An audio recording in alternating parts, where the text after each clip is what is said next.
Bom, gente, boa noite a todos e todas. Desculpa o atraso. Queria agradecer a presença de cada um e cada uma aqui no Barão e dizer que o professor Chomsky teve um contratempo, por isso que a gente acabou se atrasando um pouco. E a ideia nossa é seguir a seguinte dinâmica: a gente dar uns 30 minutos para que ele faça uma apresentação do quadro político, de como ele está vendo a situação. Vai haver uma tradução subsequente, que a Juliana, que está aqui, queria agradecer, veio nos ajudar com a tradução. Nós estamos transmitindo ao vivo, quem puder compartilhar das redes do Barão também a transmissão. E a ideia, então, é que ele fale uns 30 minutos e depois a gente abre para uma rodada de perguntas. E a ideia é que a gente tente finalizar aqui até umas 9h15, no máximo, porque para não ficar tão tarde. Então, queria agradecer. It is a pleasure to have you here, Professor Chomsky, and you have 30 minutes to talk with us. We have journalists, bloggers, and it's nice to have you here. Thank you.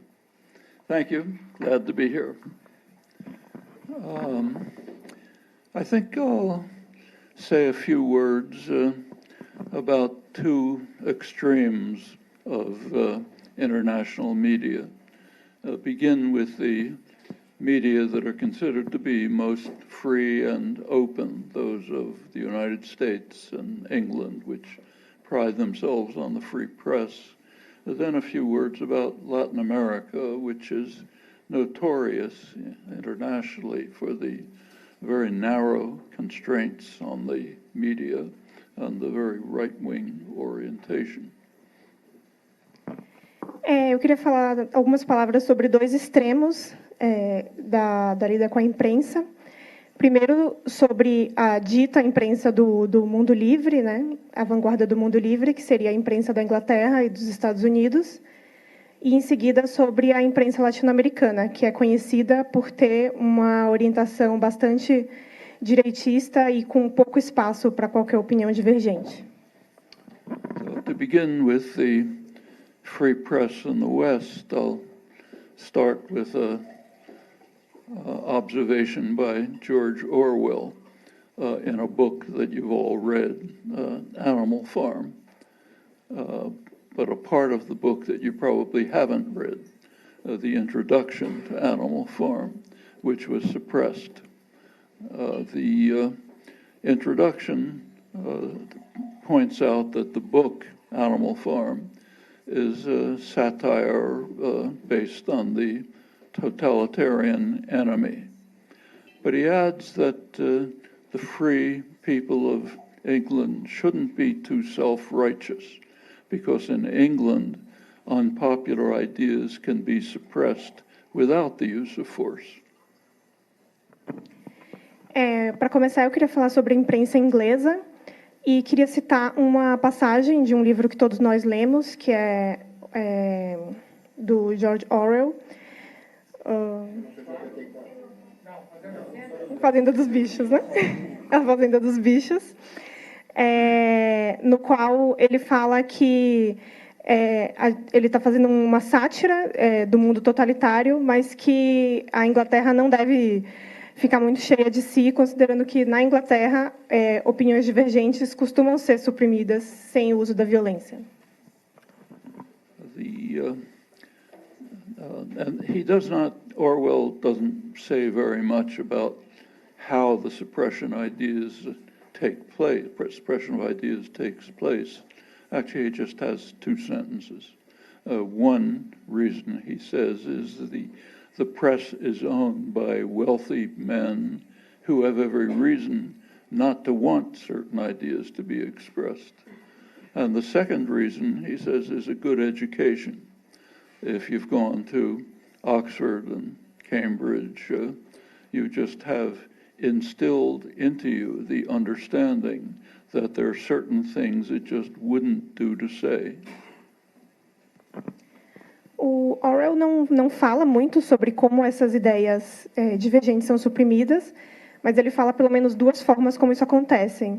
Uma é que a imprensa, os meios de comunicação são detidos por homens ricos, e a segunda é que as pessoas que tiveram acesso a uma educação privilegiada, que foram para Oxford ou para Cambridge, simplesmente sabem que tem certas coisas que é melhor não serem ditas.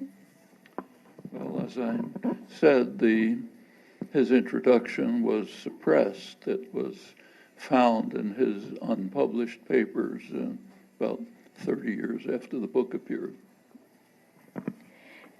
Essa introdução, no qual o George Orwell fala essas coisas, foi suprimida e só apareceu nos papéis dele depois de 30 anos que o livro já tinha sido publicado.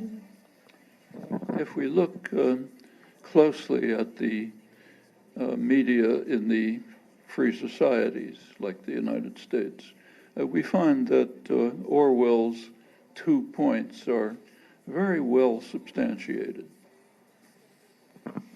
Se a gente olhar para a mídia dos países ocidentais, a gente vai perceber que esses 2 pontos que o George Orwell levantou têm bastante subsídio nessa imprensa. So to begin with the observation that the press is owned by wealthy men who have every reason not to want certain ideas to be expressed, that becomes quite obvious when you look at the institutional structure of the media.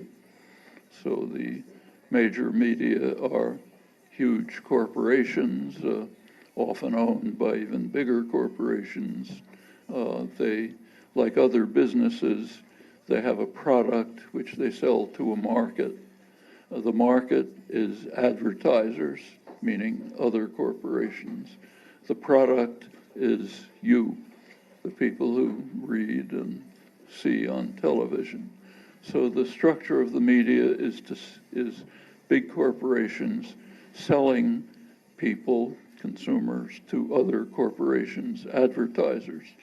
Well, the sellers and the buyers have essentially the same interests. Pretty obvious what they are.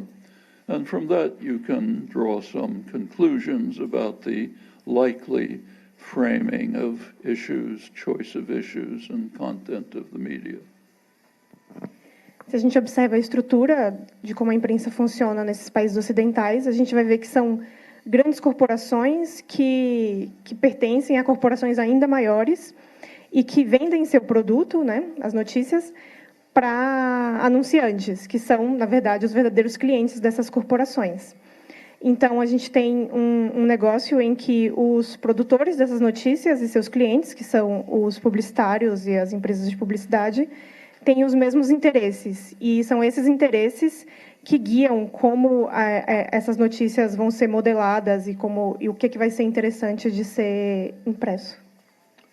If you look at the second factor, a good education, people who have gone through the elite educational system are well trained and indoctrinated and just come to internalize the understanding that there are certain things it wouldn't do to say, as Orwell pointed out. Se você olhar para a segunda questão que o Orwell falou, que é a questão de que a boa educação faz você saber o que deve ser ou não deve ser dito, você percebe que isso também está funcionando bastante, porque as pessoas que têm acesso a uma educação de elite foram doutrinadas e treinadas para fazer isso muito bem, para discernir o que não deve ser dito e não dizê-lo. Actually, we should go a step beyond Orwell. You learn, you internalize the understanding that there are certain things it wouldn't do to think, not just to say. They can't even come to your mind. That's what Gramsci called hegemonic common sense. It just becomes internalized. You can't even perceive anything outside this fixed framework. A gente pode ir um passo além do que o Orwell falou e perceber que, atualmente, isso já foi internalizado. Então, tem certas coisas que você não apenas não diz, como você já sabe que não deve nem permitir que passem pela sua cabeça. E é uma coisa que o Gramsci chamou de senso comum hegemônico internalizado. Well, that's a rough outline of a general plausible theory of how we would expect media to function. The next task is to investigate the facts and see if the theory is verified. And by now there are thousands of pages, literally, of detailed study and documentation, which show that the results are very much what you would expect on just simple, plausible assumptions. I should say that none of these conclusions ever enter the general discussion and commentary, because the results are inconsistent with what you are permitted to think and to say. But the documentation is there. I'll just give a couple of examples. O primeiro passo, então, é entender como a mídia funciona e como a mídia põe esses instrumentos em operação. E, a essa altura, a gente já tem milhares de páginas, literalmente, escritas sobre como essas estruturas funcionam na prática. E o resultado é exatamente o que a gente pode esperar, simplesmente é o que a gente pode supor já, fazendo elucubrações sem estudo, né? Mas os estudos que comprovam essas coisas, embora eles já tenham sido mais do que feitos, eles, obviamente, não têm nenhum interesse em divulgá-los. E é sobre isso que ele vai falar agora.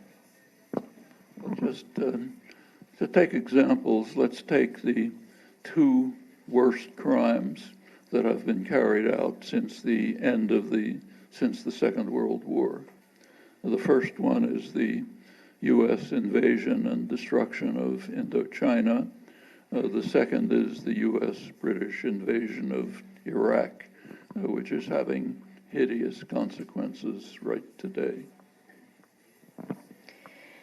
Dois exemplos disso são os grandes conflitos de invasão nos quais os Estados Unidos se envolveu desde a Segunda Guerra Mundial. Um deles foi a invasão da Indochina, né, da Guerra do Vietnã, e outro foi a invasão do Iraque, ambos com consequências abomináveis.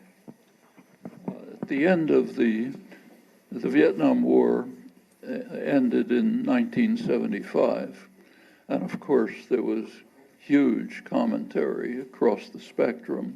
Everyone who's permitted to enter the media system was giving their interpretation of what it all meant.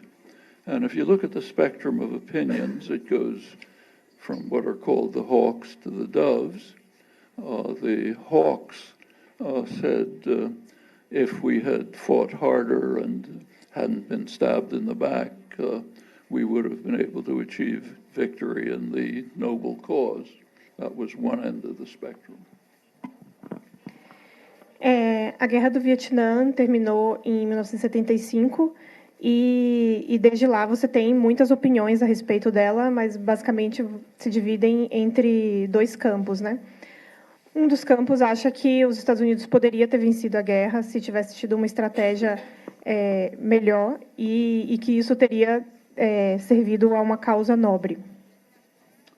The doves, the liberals, are always much more interesting because they set the limits of possible thought. They show just how far you can go, this far, not an inch farther. The most extreme of the liberal left commentators was Anthony Lewis of the New York Times, considered a harsh critic of government policy. A opinião dos liberais costuma ser mais interessante, porque, embora eles possam ir um pouco mais além para a esquerda, mas não nenhum centímetro a mais do que aquilo que está estabelecido. E uma das opiniões mais comentadas, né, mais interessantes, foi a do Anthony Lewis, do New York Times.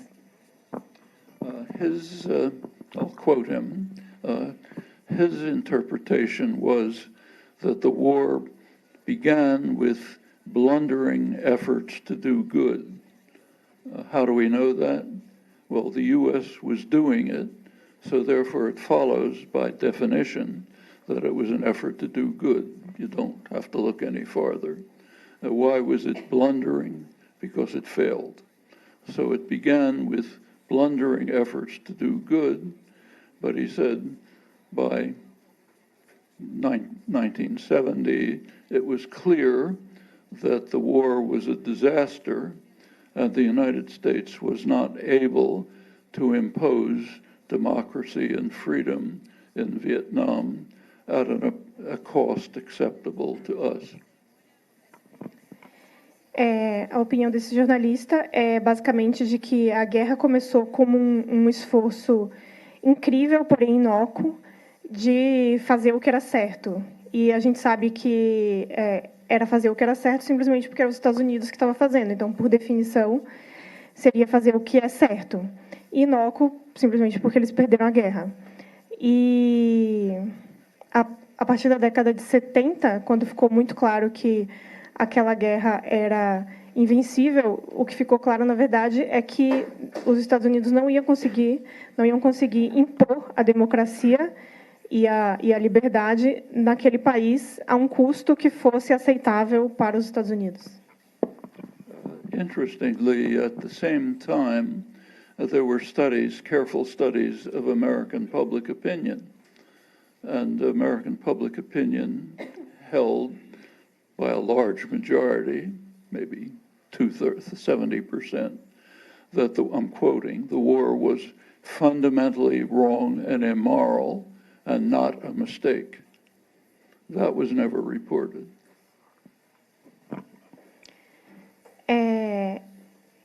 A maior parte da imprensa americana, mais ou menos 70% da imprensa americana, não considera que a guerra seja simplesmente um erro, mas algo moralmente reprovável. Those figures are quite remarkable when you pay attention to the fact that the people who gave that answer had never heard it. They had never read it, they had never heard it.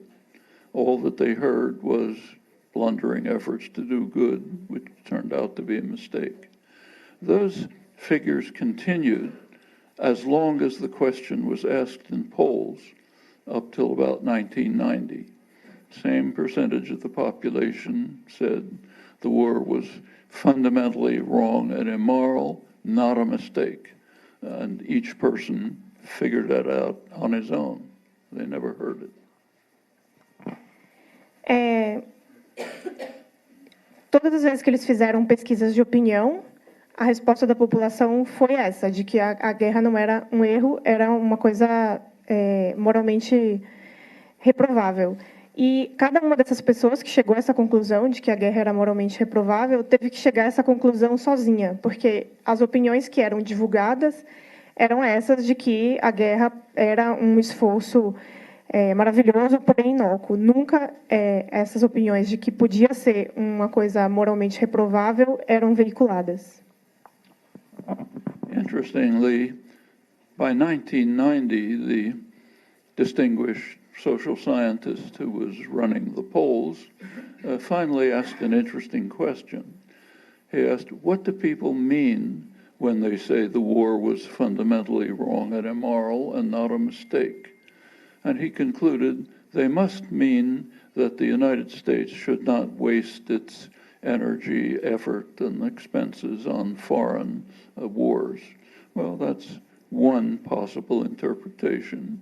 The other possible interpretation is they meant it was fundamentally wrong and immoral and not a mistake. But that's unthinkable. Quando os cientistas políticos começaram finalmente a se perguntar por que as pessoas estavam respondendo aquilo, né, que a guerra era moralmente equivocada, eles surgiram com a explicação de que elas estavam respondendo aquilo porque os Estados Unidos não deviam ter gastado tanto dinheiro e tantas vidas americanas com aquele conflito. A outra opção, né, de por que seria moralmente equivocado é impensável, é melhor não falar nela. Actually, it would have been very easy to answer the question, what do people mean? You could design the polls to elicit an answer, but that was understood to be unacceptable, was never done. And I should say that none of this has ever been discussed in public except by people way out on the margins like me who don't get into the mainstream media.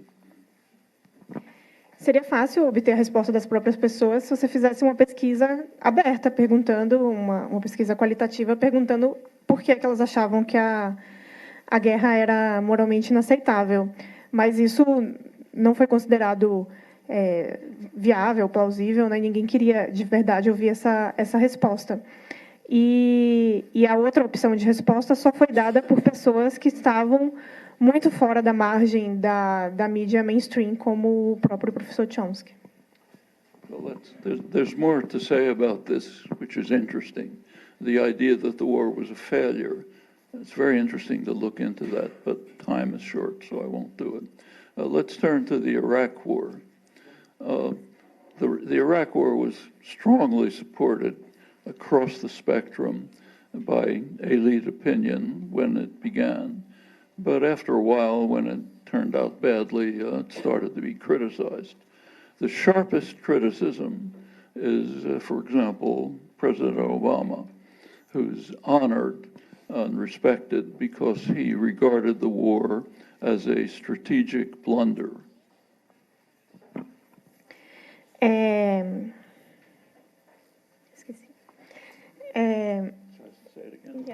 At the beginning, the Iraq War was supported across the spectrum, but it began to not work out too well, so there were criticisms, and the sharpest criticism, Obama is an example, is that the war was what he called a strategic blunder.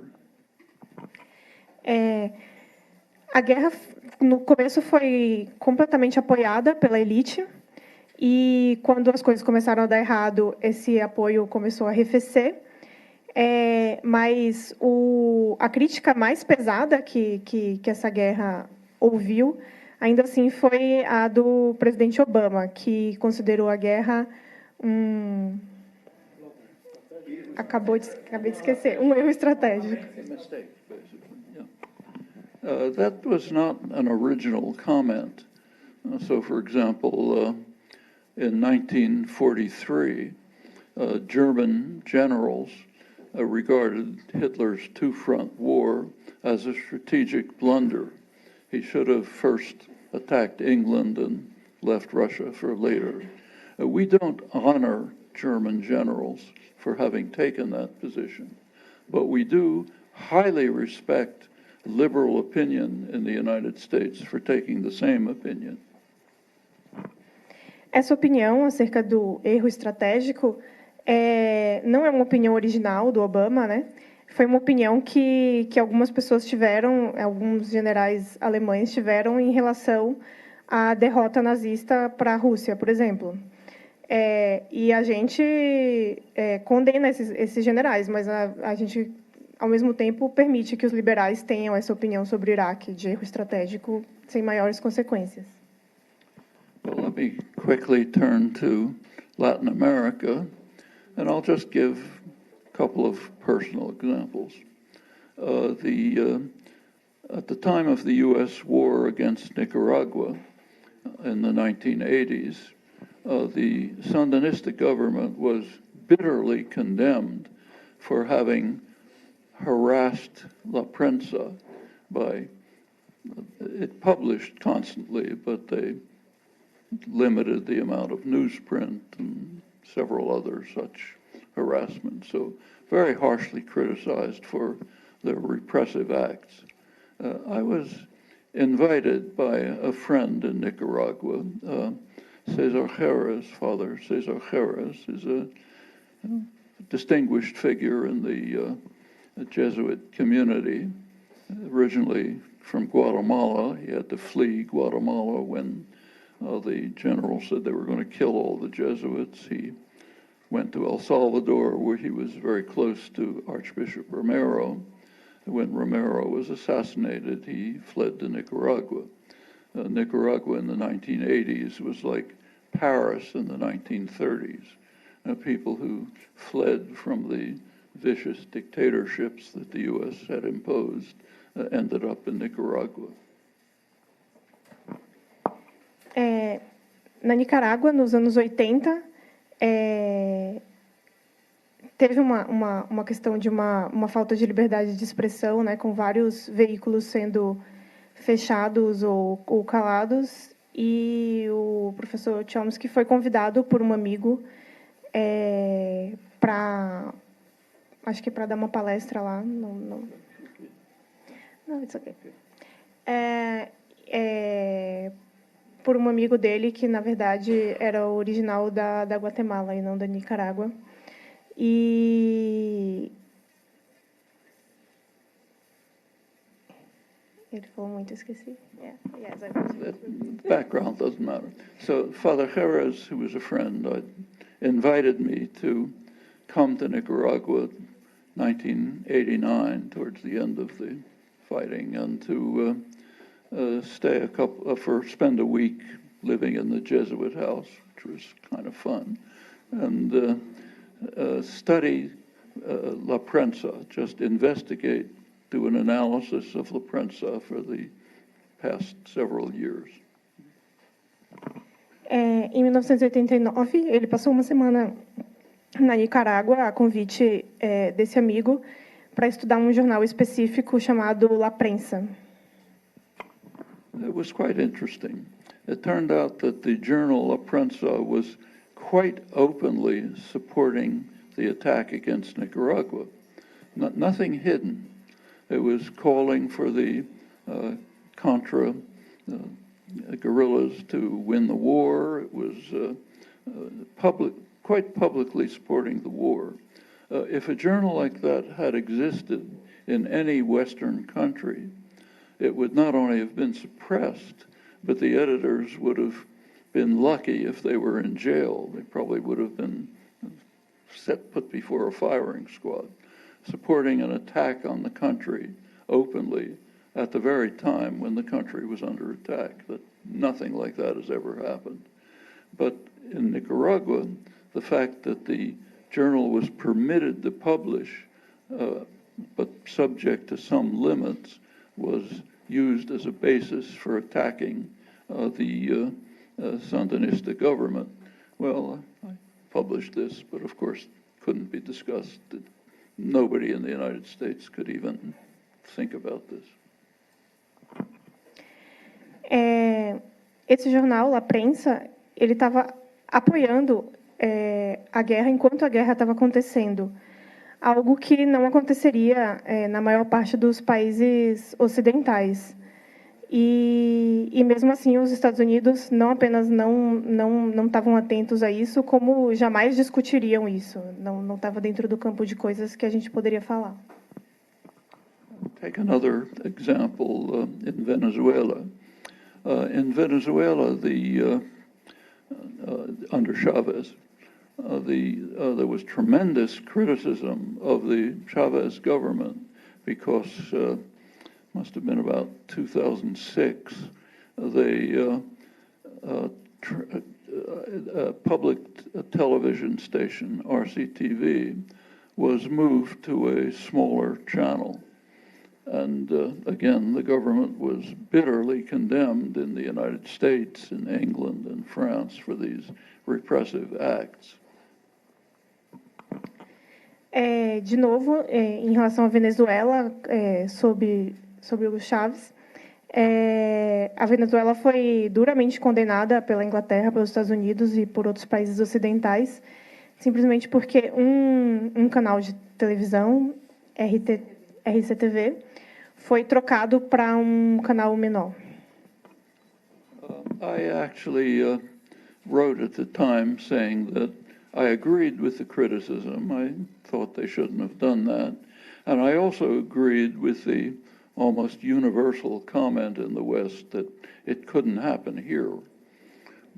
But what I said couldn't be published because of what I added. I said it couldn't happen here because in the United States or England, the owners and managers of the channel would simply have been put before a firing squad and shot immediately. The reason was that years earlier, when there was a military coup in Venezuela that overthrew the government, the channel was supporting the military coup. Would that be tolerated for a moment in the United States? If there was a military coup that overthrew the government and the New York Times was supporting it, would the New York Times keep publishing? It would be finished forever, and the editors and owners would be dead. So I agreed with the criticism, but the comment could not be published, of course, or heard, or understood, because it's the kind of thing that you just can't think. Ele concorda com o julgamento da Inglaterra e dos Estados Unidos de que foi um erro do governo Chaves. Ele condena essa ação em relação ao canal de TV, mas não concorda com a segunda parte de que isso nunca aconteceria nos Estados Unidos ou na Inglaterra. Isso não aconteceria nos Estados Unidos e na Inglaterra porque esse canal de televisão simplesmente não existiria mais e os editores seriam fuzilados em praça pública. É inimaginável você ter um golpe de Estado nos Estados Unidos, por exemplo, e o New York Times está publicamente apoiando esse golpe e sendo impresso e continuando circulando no país enquanto está apoiando o golpe que o país está vivenciando. I should say this, in general, the moderately left governments in Latin America have all permitted the press to function, the media to function. And the media are universally very hostile to them, even to the extent of supporting direct attacks against the country, supporting military coups, but they continue to publish. They're not suppressed. And that's a problem, of course. That means that the governments and what they do is under harsh, bitter attack pretty much universally across the permitted spectrum. In the West, that would never be permitted. In the free countries, it's inconceivable. Os governos de esquerda e de centro-esquerda que passaram pela América Latina nas últimas décadas, em geral, tiveram uma postura de abertura em relação à imprensa. Então, a imprensa continuou funcionando livremente, ainda que essa imprensa fosse praticamente universalmente contra esses governos e fizesse críticas muito duras aos governos. E nos ditos países livres, nos países centrais, Inglaterra, Estados Unidos, etc., isso jamais aconteceria. Você nunca teria uma imprensa que estaria universalmente, uniformemente batendo nos governos como as imprensas latino-americanas estiveram e foram autorizadas pelos governos de esquerda. I'll give one last example. I think all of these things generalize, incidentally. I happened to visit Chile, spent a couple of weeks there, right in the middle of the Chavez years in Venezuela. And I was surprised to notice that the left liberal intellectuals who I met were bitterly anti-Chavez, condemned him as a murderous dictator who was imposing a terrible autocracy in Venezuela. And I was a little surprised at that until I started reading the press. Across the board, all the journals, what I could see of television, were violently anti-Chavez, which is a very interesting fact for a reason which I'll mention in a moment. No meio do governo Chávez, dos anos que o Chávez estava no poder, ele estava no Chile e ficou bastante chocado de saber que os liberais, as pessoas do Chile com quem ele conversava, com quem ele tinha acesso, eram muito críticas da Venezuela e achavam que o Chávez estava implementando uma autocracia, uma ditadura, chamavam ele de assassino. E ele ficou surpreso até começar a ler os jornais chilenos. E eram todos completamente contra a Venezuela e só faziam críticas e só mostravam as coisas ruins que a Venezuela estava fazendo.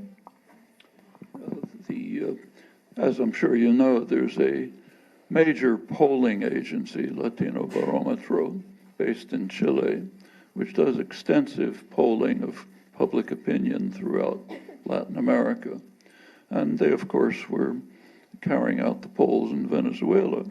And all through those years, what they reported was that in Venezuela, support for democracy and support for the government was the highest in Latin America. It ranked right alongside of Uruguay at the very top. So while these results were being reported by the polling agencies in Chile, the intellectual community subjected to the mass media got the exact opposite interpretation, and the contradiction never came to light. Durante os anos do governo Chávez, né, uma grande agência de pesquisa de opinião chilena fez várias pesquisas na Venezuela, e a confiança dos venezuelanos na democracia e na legitimidade do seu governo estavam entre as maiores do continente latino-americano, junto com o Uruguai. E essa discrepância, né, a discrepância dessas pesquisas com as opiniões que eles tinham, era algo que nunca era muito internalizada, nunca era muito discutida por esses mesmos intelectuais que tinham opiniões negativas a respeito da Venezuela. I'll give one final example and then ask you a question about it, because I don't know the answer. The major polling agency in the world, Gallup polls in the United States, it carries out polls of international opinion every year. 1 year, in 2013, they asked a very interesting question. They asked the general public, which country is the greatest threat to world peace? Eu vou dar mais um exemplo e eu vou fazer uma pergunta para vocês que não sei a resposta. A maior agência de pesquisa de opinião do mundo fica nos Estados Unidos, é a Gallup. E, em 2013, ela fez uma pesquisa perguntando qual é o país que faz mais ameaças ao mundo, mais ameaçador para o resto do mundo. Well, in the United States, the answer is very simple. Iran, North Korea, Russia. But it turns out in the world, the answer was, you can guess, the United States. Nobody else was even close. Way behind in second place was Pakistan, which was influenced by the Indian vote, of course. Iran was not mentioned, North Korea not mentioned. That was not reported in the United States. Furthermore, Gallup never asked the question again. My question to you is, was it reported in Brazil?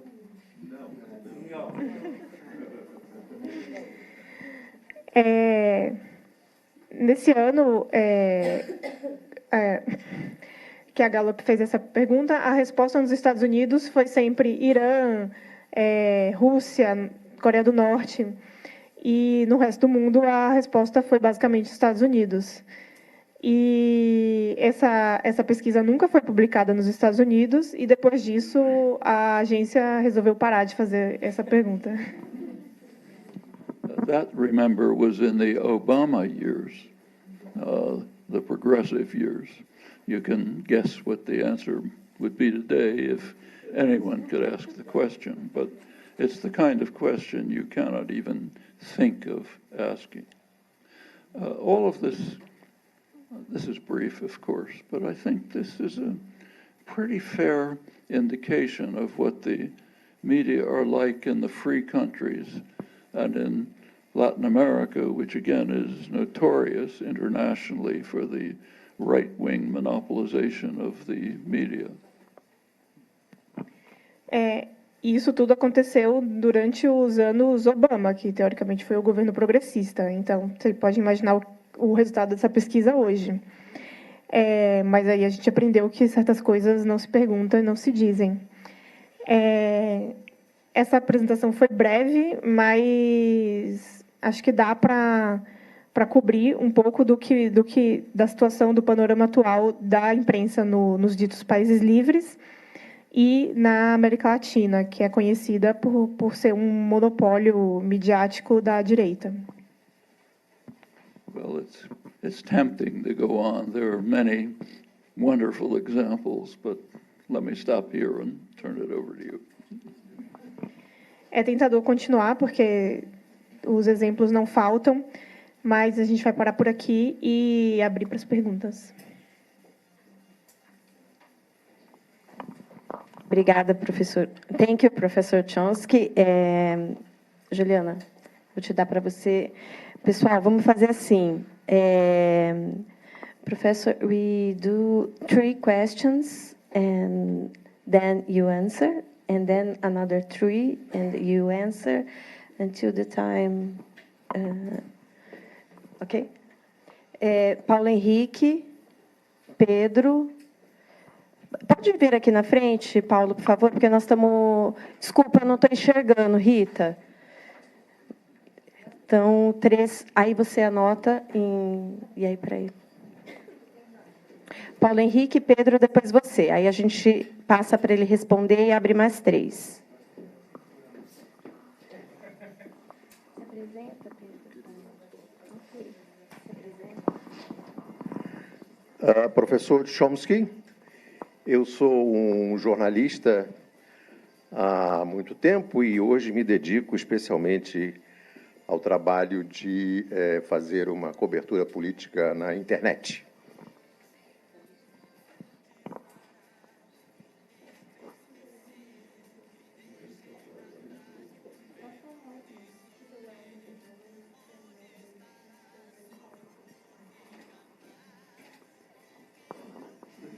A minha pergunta é: como o senhor explica que o presidente Lula não tenha enfrentado a Rede Globo de televisão? I got one word, Lula. How do you explain that President Lula never fought? Foi a minha pergunta a você. Foi a minha pergunta a você. Oi? Foi a minha pergunta a você. Foi. Why did he never oppose Lula? Yes. Well, that's the norm. Even in countries that were under direct military attack, like Nicaragua in the 1980s, the government never closed the newspaper, the main newspaper, which was openly supporting the war against Nicaragua.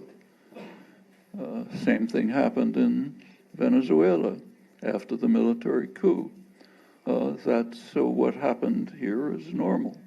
The leftist governments have been astonishingly open to allowing the media to function.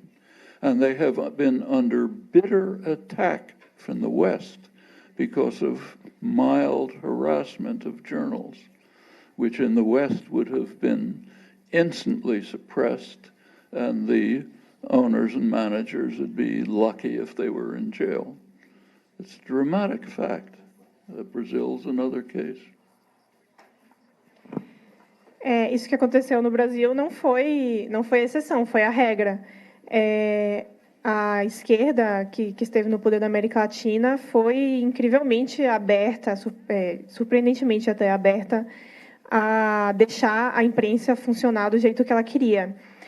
A mesma coisa aconteceu na Nicarágua e na Venezuela, por exemplo, onde o governo também foi duramente atacado pela imprensa e deixou ela correr solta sem lutar diretamente e sem revidar diretamente a essa imprensa que o criticava. algo que nunca aconteceria nos países centrais, onde, se algo assim se reproduzisse, seria imediatamente parado e os editores desses jornais teriam sorte se fossem apenas presos. I'll just add one word. None of this can be discussed in the Western democracies. I mean, it can be, like I can discuss it to a group like you, but it cannot enter general discussion, either in the media or in the universities or in scholarship. It's just out. Even in the left. Even in the left. Even in the left, those things cannot be discussed. Even in the left, those things cannot be discussed. Ele disse que essas questões não podem ser discutidas nos Estados Unidos. Quer dizer, ele pode falar essas coisas para um grupo assim, que nem o nosso, mas não podem ser discutidas na imprensa e mesmo nas universidades e em espaços em que isso deveria ser discutido.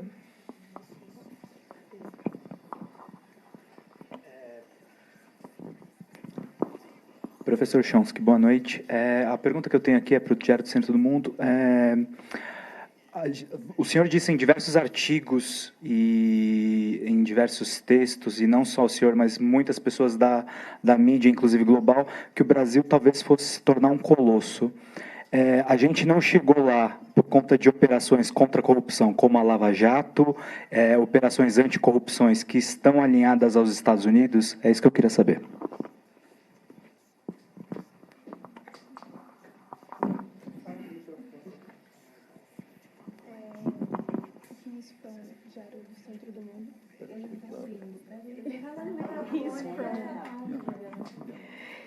He's from Diário do Centro do Mundo, which is a left website.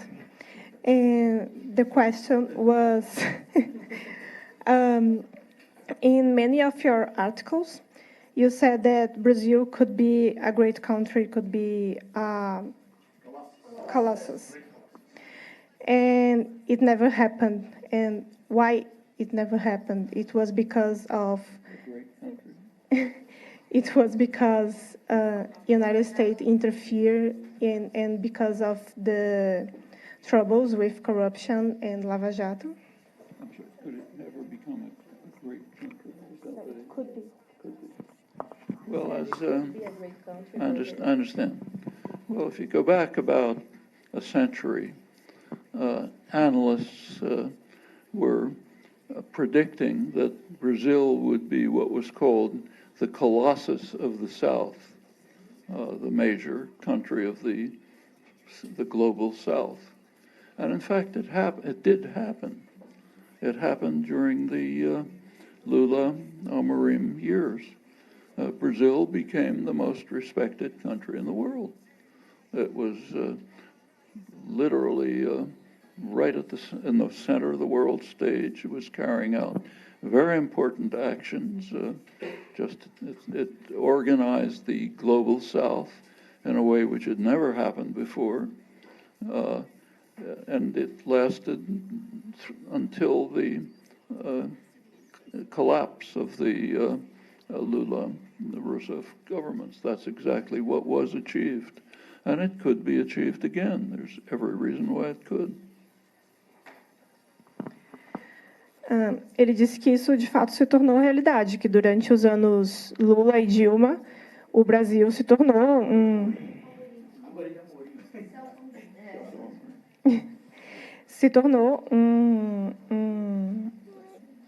um país grande, o país mais respeitado do mundo durante aqueles anos, e conseguiu organizar o bloco sul-americano de uma forma que nunca foi vista antes, e que isso pode acontecer de novo. Rita.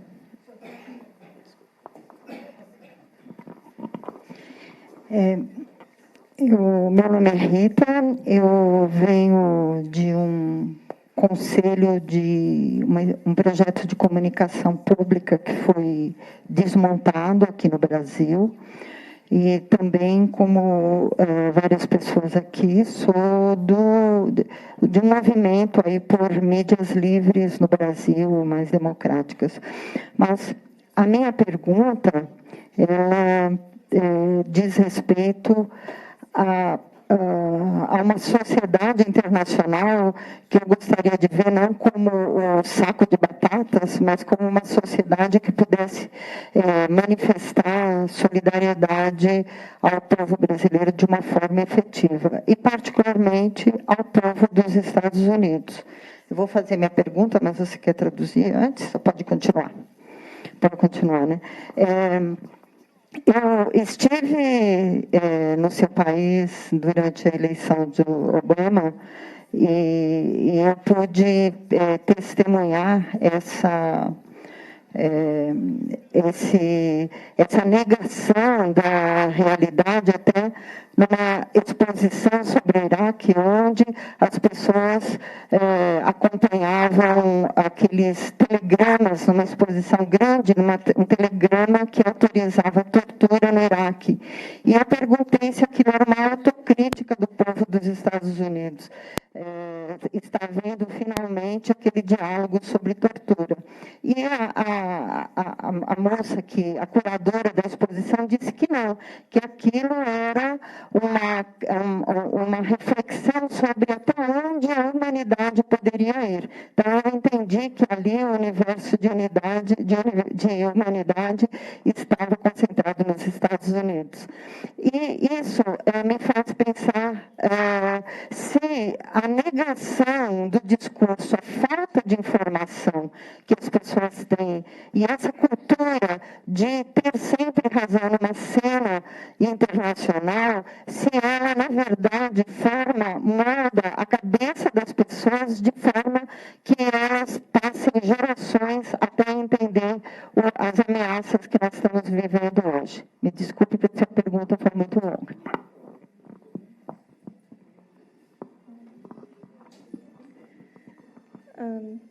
She comes from a public communication project which was dismantled in the past years, and she has been in the U.S. during Obama election.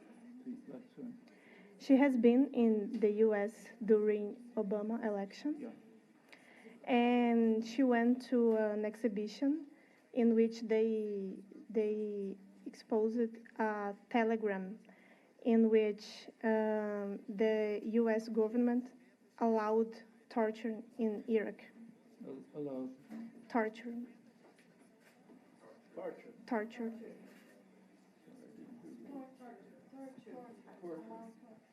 In Iraq. And then she was asking herself and the people she met there if by exposing this telegram they were thinking about the wrong things the U.S. did in Iraq, and a person she met there said no, they were just thinking about what human beings were capable to do in general. Yeah. And then she asks you if being raised in a country in which you think this kind of things. Alguém lembra o final do que ela perguntou?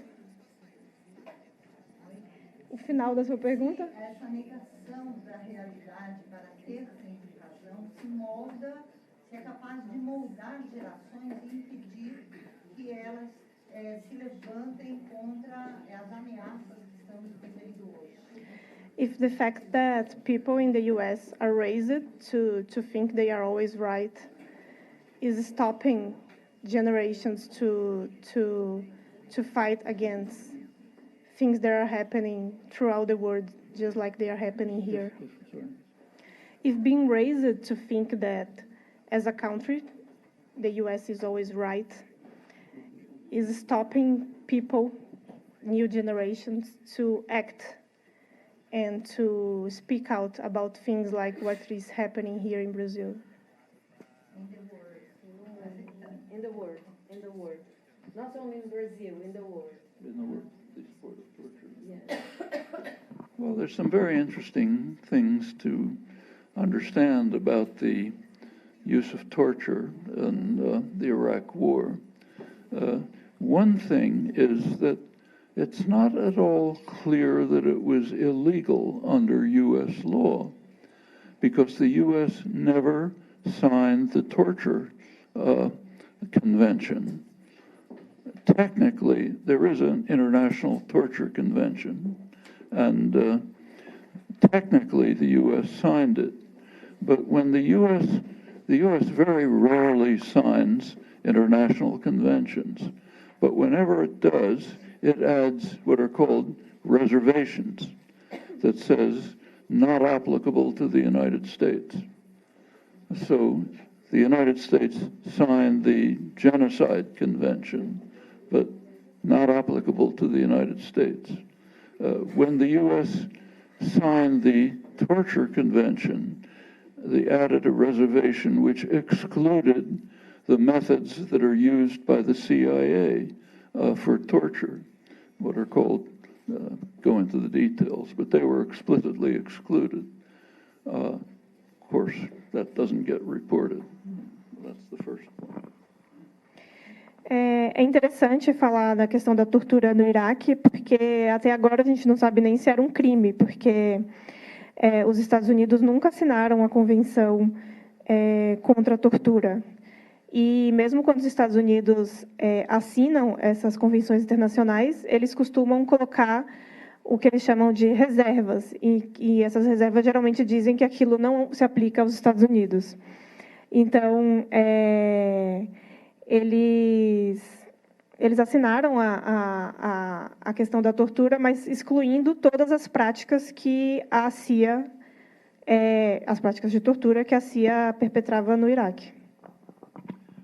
Second point is that there was a difference in the torture in Guantanamo and Abu Ghraib and other secret sites from the usual convention. Usually the United States supervises torture and trains torturers, but doesn't carry it out themselves. Brazil is a case in point.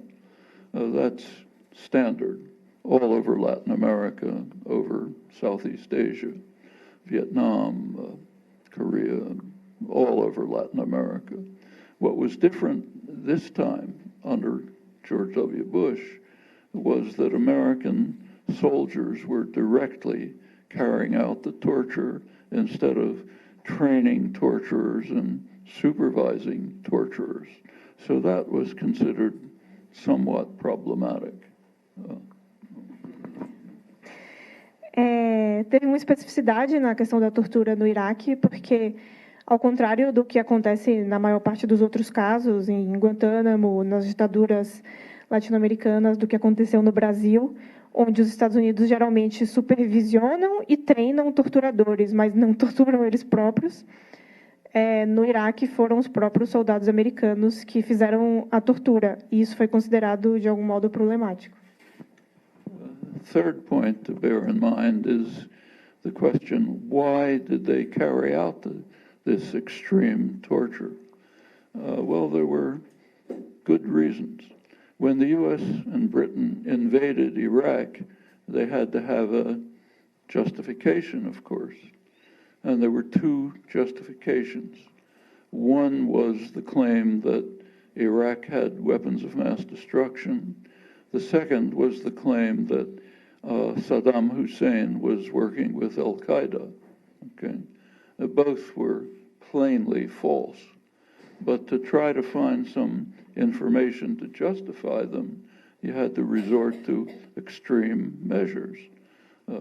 Donald Rumsfeld, Dick Cheney ordered torture to try to elicit information to support these obviously false claims. Quando eles invadiram o Iraque, eles precisavam de algumas justificativas. Uma das justificativas foi que o Iraque teria armas de destruição em massa. E a outra justificativa foi que o Saddam Hussein estava mancomunado com a Al-Qaeda.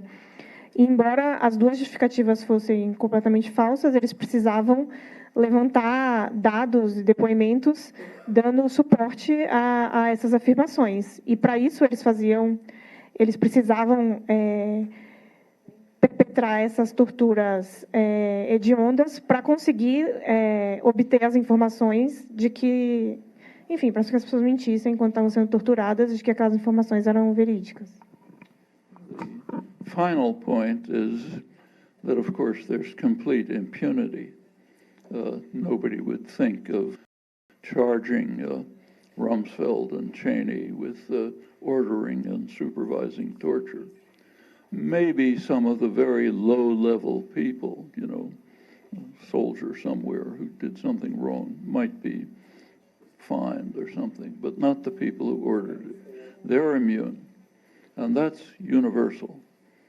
Take, say, Henry Kissinger, very honored person, you know, considered one of the great men of the 20th, 21st century. If you read very carefully, when I won't go, just take one example, which I think is unique in the archival record. In 1971, he transmitted an order to the U.S. Air Force for Cambodia.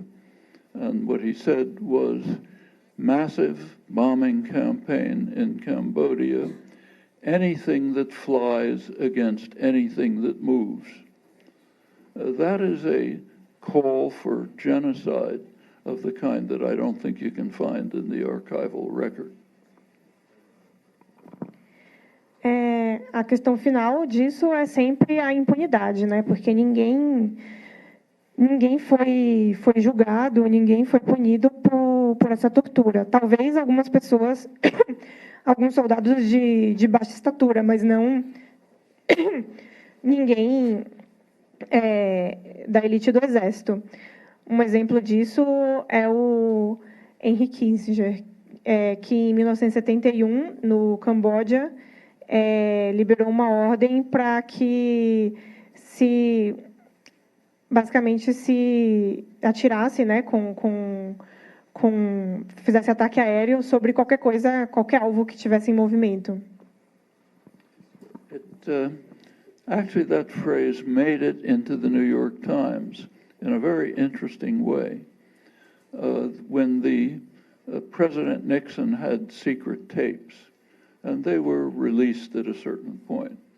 And there, of course, was a big article about the Nixon tapes, and mostly gossip. You know, he said this bad thing about this person, a terrible thing about somebody else.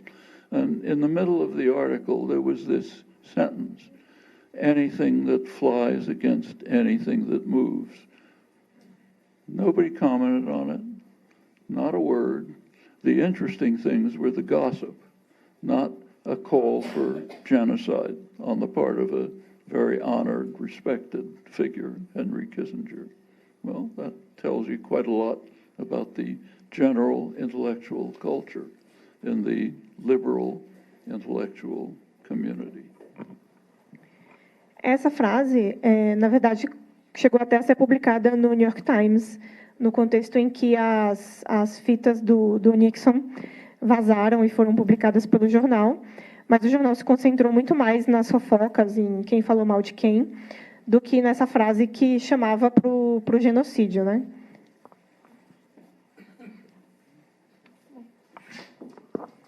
Bom, só para a gente se organizar aqui, tem muitas perguntas. 1, 2, 3, 4, 5, 6, 7, 8, 9, 10, 11 pessoas. Eu acho que não vai dar para falar todo mundo. Então, vamos tentar ser bastante rápido. Eu vou tentar ler o nome das pessoas que fizeram inscrição para ver se eu peguei todo mundo, tá? Bom, eu tinha me inscrito, Enzo, certo? Inácio, desculpa. O Guto, o Vinícius, a Vanessa, o Ivan, Mariana, você, desculpa seu nome? Então, Mariana, então pronto. Adriano, você aqui, seu nome? Júlia e o Azenha. Alguém tinha pedido que eu não anotei? Então, vamos tentar, gente. Vamos ver se vai dar para falar todo mundo. Minha pergunta é... o professor falou que os temas da comunicação, os problemas da comunicação, não são discutidos pelos grandes meios de comunicação. E eu queria que ele comentasse um pouco o que, na opinião dele, modificou-se com o surgimento da internet e das grandes plataformas de redes sociais. Se ele acha que isso trouxe uma contribuição para ampliar e enfrentar um pouco esse senso comum, ou se isso está produzindo novos sensos comuns e um novo espaço de monopólio da comunicação. Tá bom.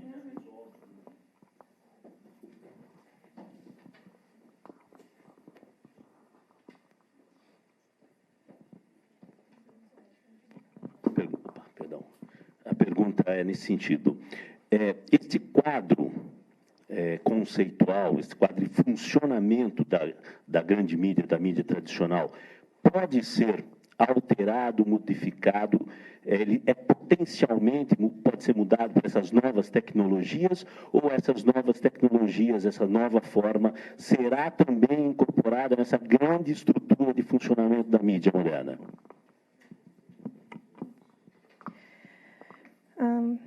You said that press issues are not discussed in the mainstream media.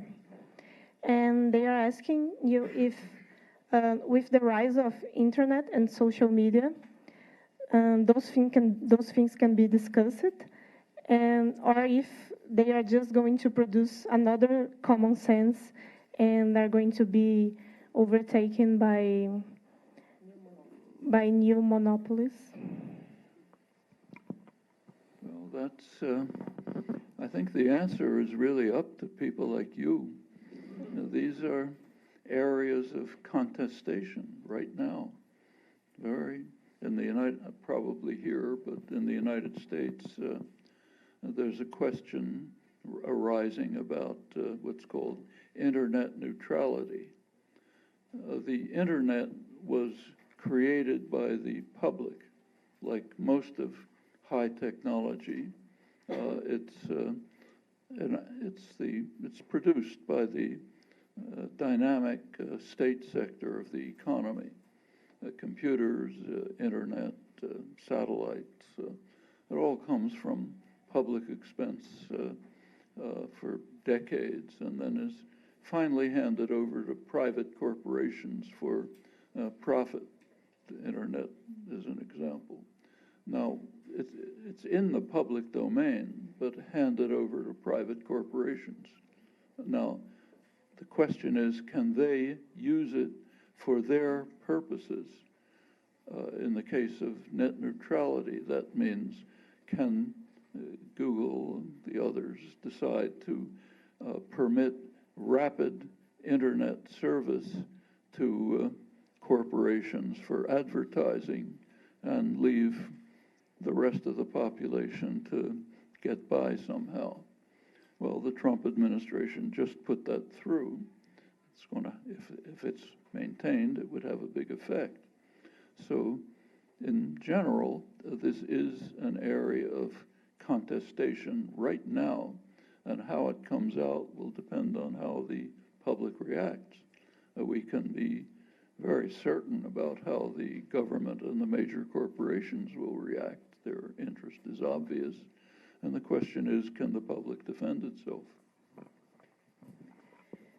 Ele disse que a questão é muito mais para pessoas como vocês do que para ele. E que uma coisa que tem sido discutida bastante atualmente é a questão da neutralidade das redes e como funciona essa questão de que a internet, assim como várias tecnologias, foi desenvolvida pelas pessoas e está sendo basicamente tomada por grandes corporações. E que empresas como o Google, por exemplo, tendem a privilegiar os interesses de outras grandes corporações e deixar as pessoas comuns, as outras pessoas, para trás. E que uma política nesse sentido tem sido implementada agora pelo governo Trump e que isso, enfim, provavelmente vai continuar nesse sentido se as pessoas não conseguirem se organizar para mudar alguma coisa nesse sentido.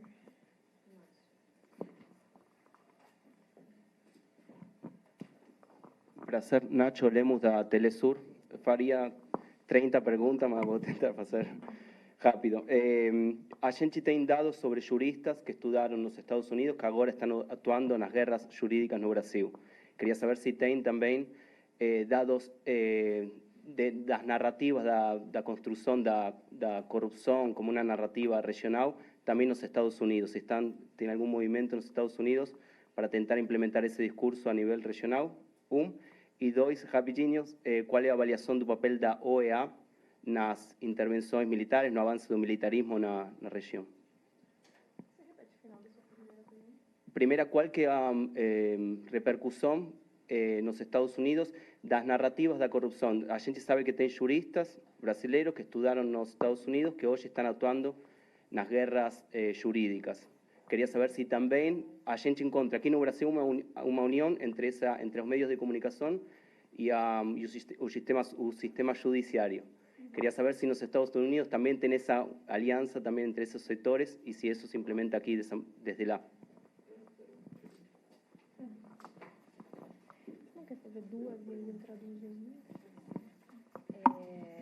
Vinícius.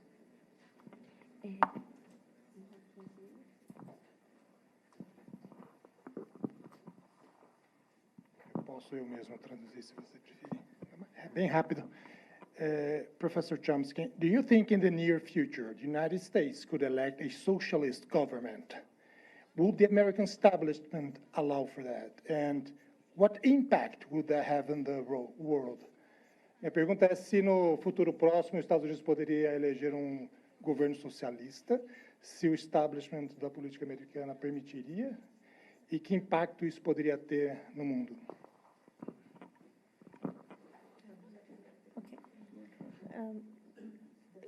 I'm going to translate the first one.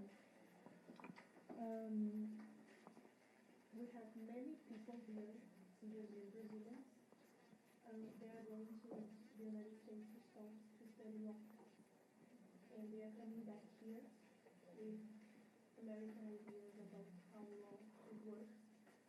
And those people are very close to the media. And what do you think about it? And if something like this happens in the United States as well?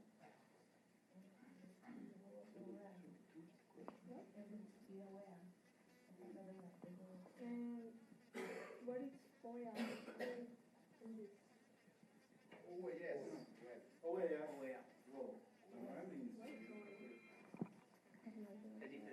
there are actually two questions. The first he asked in English. Yes. Yeah.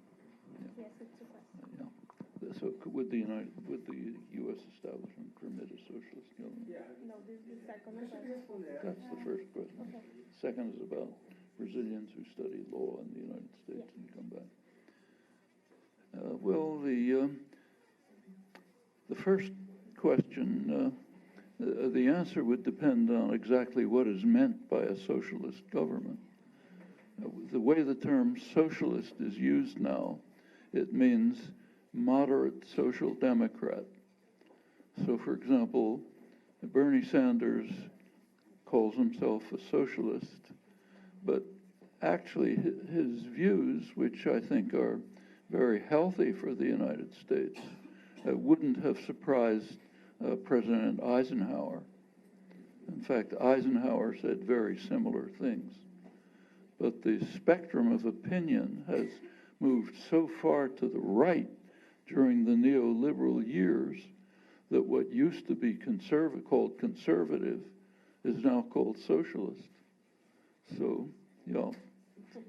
General Eisenhower could be elected today, but a real socialist government is another question. That's not on the horizon at the moment, though I don't think it's out of the question.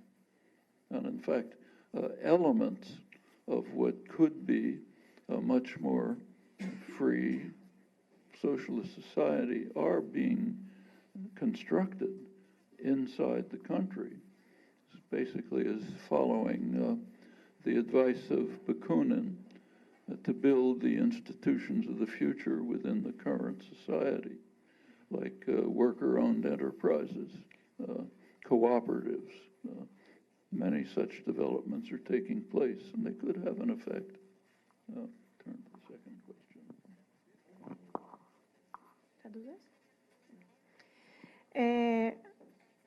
Isso, para pensar nisso, você tem que pensar primeiro no que significa um governo socialista. Nos Estados Unidos, atualmente, o que tem sido chamado de socialismo, por exemplo, o Bernie Sanders, que se afirma socialista, na verdade, é uma social-democracia bastante amena. E que, sim, existe espaço, ele consegue ver a chance de um governo, nesses termos, ser eleito. Mas isso não seria tão surpreendente assim, né? Não são ideias tão novas.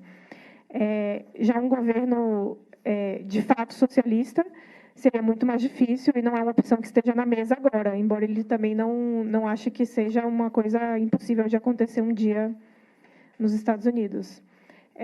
Para ele, o que a gente precisa fazer nesse momento é construir essas perspectivas de futuro no presente e plantando, enfim, sementes na realidade que a gente já tem.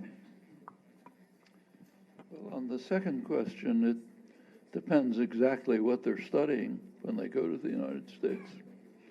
So many economists from Latin America have gone to the United States to study. Famous example is the so-called Chicago boys, who went from Chile to the University of Chicago, learned Chicago economics, came back, administered the economy under Pinochet, which was quite interesting. There was a perfect experimental conditions for imposing Chicago economics. No dissent was possible, be crushed. They were smart enough to allow the nationalized copper company, Codelco, to function and sustain the economy. They had all the best advice from the top Chicago economists. Within a couple of years, they completely crashed the economy. By 1982, there was a total collapse. They had to turn back to the traditional owners and managers. It was called the Chicago Road to Socialism. Well, that's relevant to Brazil because the chief economist for Bolsonaro is another Chicago boy. And you take a look at his proposals, well, you can guess what will happen. Yeah. Depende do que exatamente essas pessoas estão indo estudar nos Estados Unidos. Um caso conhecido é o dos latino-americanos que foram estudar economia nos Estados Unidos, em Chicago, principalmente, e ficaram conhecidos como os garotos de Chicago, e que voltaram para os seus países e fizeram lambança. Por exemplo, os que voltaram para o Chile fizeram durante o governo Pinochet e conseguiram, em poucos anos, com amplo aconselhamento dos economistas de Chicago, destruir a economia daquele país. E isso é uma coisa relevante de se pensar agora, se a gente parar para pensar que o economista por trás do Bolsonaro é um desses garotos de Chicago também. Então, olhando para esse histórico, você pode imaginar o que ele está pretendendo fazer aqui. Vanessa e Ivan. Já vem vindo, Ivan, para a gente tentar fechar no tempo.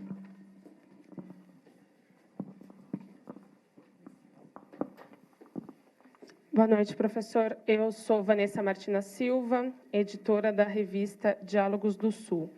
Eu gostaria de saber do senhor se o Brasil, a partir do não cumprimento da decisão da ONU a respeito da candidatura do ex-presidente Lula, se o Brasil se torna, então, um Estado canalha, e, diante deste quadro, desse posicionamento do Brasil atualmente, nós devemos temer por uma real intervenção dos Estados Unidos na Venezuela, visto que o protagonismo que o país, o Brasil, exercia aqui na região ficou um vazio, né? Não tem mais essa liderança.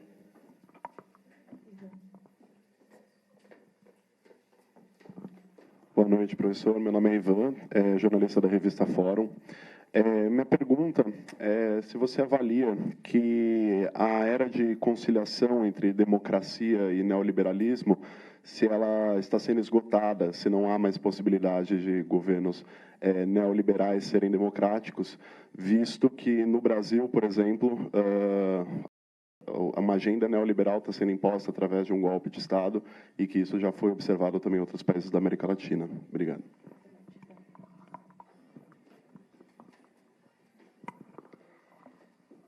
The first one is, what exactly the consequence of Brazilian not attending to the UN request to about Lula, and if there is any real chance of the U.S. intervene in Venezuela right now? Do you want to answer this one? Well, on the second question, it's not a question whether the U.S. will intervene, because it is intervening. The question is, will it invade? I think not. That would be beyond the capacities of the United States, and it would also be ridiculous. You have to realize that the United States does not have the power that it had 50 years ago. Take Brazil. The Brazilian military coup was planned in Washington, supported directly in Washington. The military government was not only supported, but publicly praised. The American ambassador, Lincoln Gordon, you may remember, described the military coup in Brazil as the greatest victory for democracy in the mid-20th century. And it was not just Brazil, it was country after country. It was just a plague of national security states right through the hemisphere, all directed, supported by Washington. The U.S. no longer has the capacity to do that. One effect of the lasting effect, I think, of the changes in the last 10 or 15 years is that to a substantial extent, Latin America did free itself from direct, total U.S. control. Just last comment about this. In 1962, President Kennedy changed the mission of the Latin American military, which the U.S. could do at the time, changed it from hemispheric defense, it was a holdover from the Second World War, to internal security. Internal security means war against the population. That was a 1962 decision which led to the period of horrific neo-Nazi style regimes through the hemisphere. The U.S. can't do that anymore. In the case of Venezuela, there won't be an invasion, just sabotage, subversion, and so on. A pergunta não é se os Estados Unidos vai ou não interferir na Venezuela, porque eles já estão interferindo, mas talvez os Estados Unidos já não tenham a mesma capacidade de impor coisas à América Latina que tinham nos últimos 10 ou 15 anos. Os países da América Latina conseguiram se livrar de um subjugo tão direto dos Estados Unidos. não é como na época das ditaduras latino-americanas, que todas elas tinham não só apoio, como direção específica vinda de Washington. Acabei de esquecer o que o Kennedy falou. Oi? Well, let me repeat this thing about the Kennedy Yeah. decision. A very important fact, I'll repeat it, is that in 1962, that's President Kennedy shifted the mission of the Latin American military, which the U.S. could do at the time because it essentially ran the Latin American military, and shifted it from hemispheric defense, that's from the Second World War, to internal security. Internal security means essentially unleashing the military to attack the population. And that led to a plague of repression throughout the whole hemisphere. Brazil was one of the first, but as you know, it just went country after country, finally reaching Central America in the 1980s. Those days, I think, are over. The United States does not have that degree of simple control over what happens in Latin America. I could give further examples, but that's a striking case of it. Also not discussable in the United States. Em 1962, o Kennedy mudou as diretrizes dos exércitos latino-americanos de segurança do hemisfério para segurança nacional, o que é a mesma coisa que você tirar a coleira do exército e atirar esse exército contra a sua própria população. E foi isso que gerou uma série de regimes, uma praga de regimes ao longo de todo o continente, né, de regimes ditatoriais. E ele acha que os Estados Unidos já não têm esse mesmo poder sobre os países latino-americanos. Mas essa é uma questão, de novo, que nem se discute nos Estados Unidos.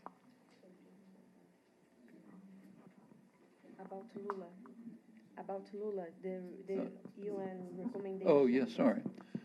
Well, that was the Human Rights Commission of the United Nations. And there happens to be a major rogue state in the world which determines whether what the UN says means anything. And the United States pays no attention to the Human Rights Commission. In fact, doesn't participate, barely participates, and rejects everything it says. So it'll makes essentially no difference. Remember, the United Nations is not an independent force. It can act only as far as the great powers allow, and overwhelmingly that means the United States. So as far as the United States permits, the UN can act. And in this case, it can't act. I'll give one example in a minute. Foi a Comissão de Direitos Humanos da ONU que fez essa recomendação para que o presidente Lula pudesse ser candidato nas eleições. Mas tem que ver que a ONU e essa comissão não são respeitadas pelos Estados Unidos, por exemplo. A gente não pode pensar na ONU como uma entidade independente, porque a ação dela é limitada pelo que as nações mais poderosas, principalmente os Estados Unidos, permitem ou não que ela faça. Just to give one illustration, during the entire Vietnam War, the United Nations never considered any condemnation, even mild, of the U.S. attack on Indochina. In fact, it never discussed the issue. And high UN officials, off the record, I had personal discussions with them, simply explained that if they ever discussed the U.S. attack on Indochina, the United Nations would be finished. So it wasn't discussed. Para dar um exemplo de como isso opera, durante a Guerra do Vietnã, os ataques dos Estados Unidos à Indochina nunca foram condenados nem sequer discutidos pela ONU. E em conversas em off, várias pessoas da ONU, do alto escalão da ONU, já discutiram, inclusive com ele, que a questão é que se a ONU falasse qualquer coisa, recriminasse qualquer coisa dos Estados Unidos em relação ao Vietnã, a ONU seria fechada. I'll just give one more kind of amusing example. You know about the International Criminal Court. There's actually legislation in the United States passed by Congress, signed by the President, which authorizes the President to use military force to rescue, that's the word that's used, to rescue any American who might be brought to The Hague for trial. In Europe, they call it the Netherlands Invasion Act. The United States doesn't take any chances. Só para dar outro exemplo engraçado, os Estados Unidos têm uma regra de que se algum americano for para a Corte Internacional de julgamento, como a gente chama? Corte Penal Internacional, os Estados Unidos podem ir salvar esse americano, resgatar esse americano. O que na Europa eles chamam de lei da invasão. Da Holanda. A outra pergunta, da democracia e o neoliberalismo. The second question they made is, do you think that the era of conciliation between democracy and neoliberalism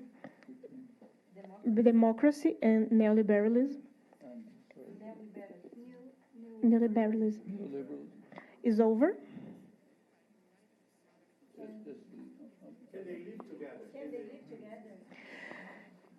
There was a time in which they are living together. And do you think this time is over?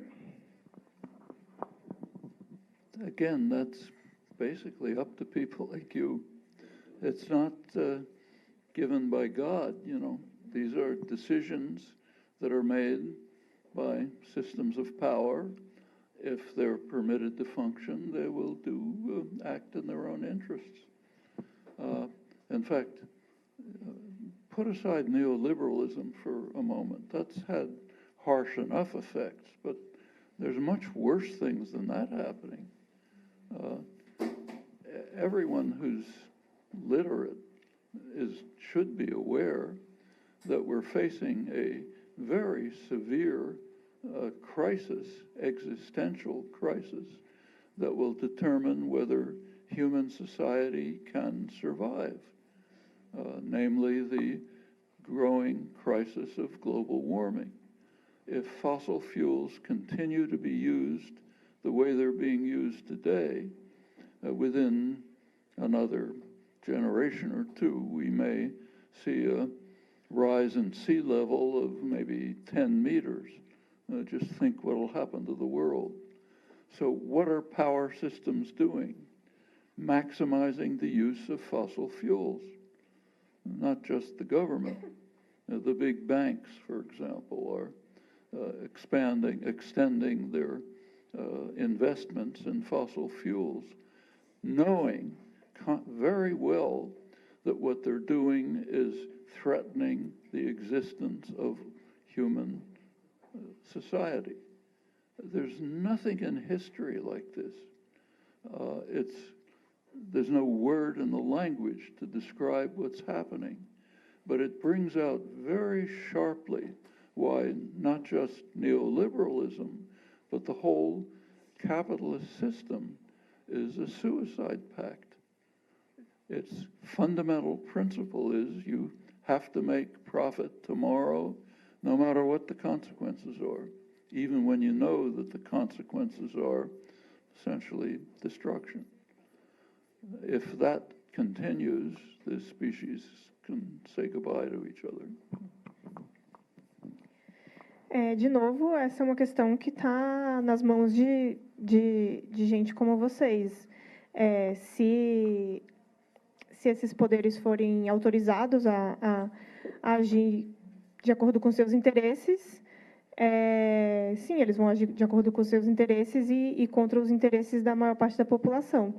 Mas não é só uma questão do neoliberalismo. Deixando o neoliberalismo de lado, a gente está numa fase do capitalismo em que qualquer pessoa que sabe ler sabe que a gente está diante de um problema de existência mesmo, de que a questão do aquecimento global, por exemplo, está colocando em risco a continuidade da existência da humanidade. E, diante disso, o que as grandes corporações e os governos de diversos países têm feito não apenas não limitar o uso de combustíveis fósseis, por exemplo, mas como potencializar esse uso e investir cada vez mais nisso. Então, é um exemplo, né? A gente não tem nem palavras para descrever esse tipo de atitude, mas é um exemplo radical de que no capitalismo você deve você deve investir no lucro, mesmo quando isso significa não investir na continuidade da espécie humana e das sociedades humanas, mas é isso que a gente está vendo acontecer agora.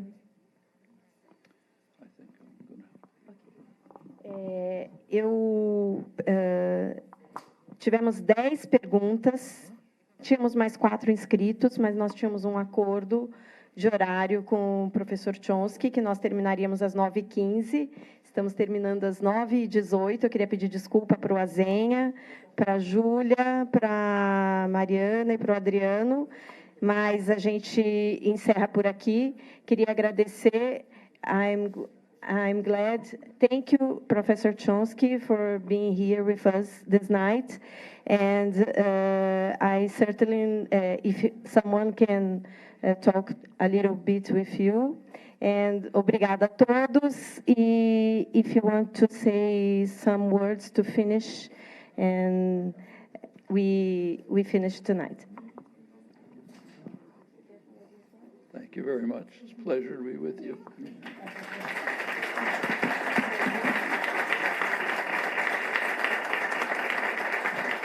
Eu queria agradecer a Fundação Perseu Abramo, que esteve aqui conosco, fazendo a transmissão ao vivo, e também queria agradecer ao Celso Amorim, que intermediou esse nosso diálogo aqui dessa noite, mas não pôde estar aqui conosco. Então, obrigada ao Celso Amorim, à Fundação Perseu Abramo e a todos que estiveram aqui. Obrigada, gente.